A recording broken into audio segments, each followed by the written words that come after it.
સાંજે બુકેન મજામાં આવીશો. અજુગ પૂરું થઈ ગયું છે. મંગાવ.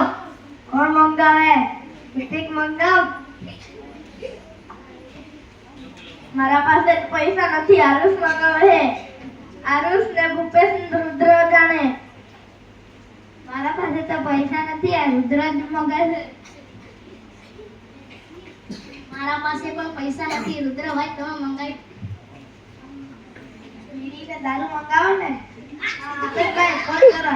મિલી હા જલ્દી આ દારૂ લઈને ને બીડી રામુ કાકાના દુકાન પરથી લેતા આવો. એક બાટલી જલ્દી જલ્દી આવજો.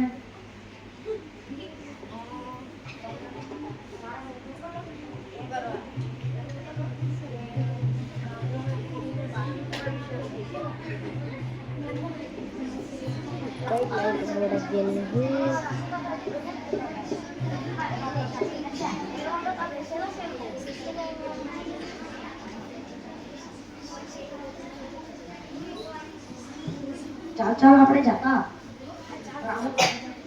જલ્દી રખો પછી મને ખાડા પે જલ્દી ફટાફટ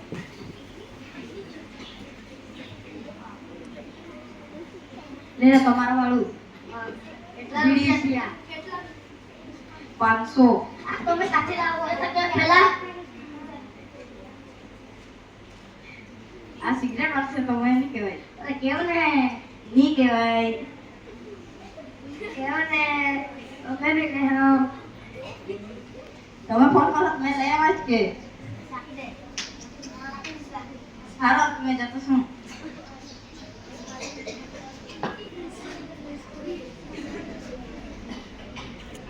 ભાઈ તને ના પાડી છે ને પપ્પાએ.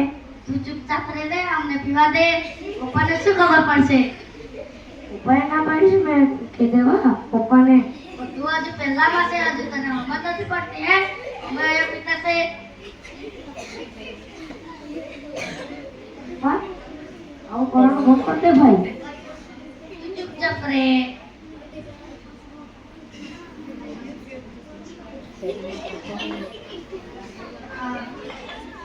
અને થયો ચાલો ફરી ગયો. ઓ ભાઈ શું થયું? હે શું થયું? તને પહેલા જ કીધું. ઓછો નહીં કરતો. આવું નહીં કરતો. પપ્પાને ફોન કરું. લો પપ્પા આવજે જ એટલે આપણો છોકરો છે ને પીન પડી ગયેલો સમજુ.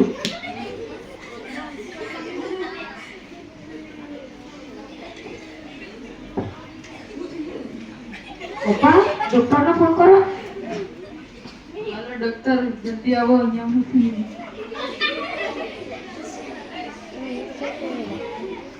આ તો મરી ગયેલો છે. આ મેં નહીં બચાવી શકું. એ પહેલા તો થયો. હવે તો તા આધુનિક બોલાવો થયો ને. આવડી ડોક્ટરી તો મેં લેશું ને ઓરે મારા દોસ્તાર થયો ને.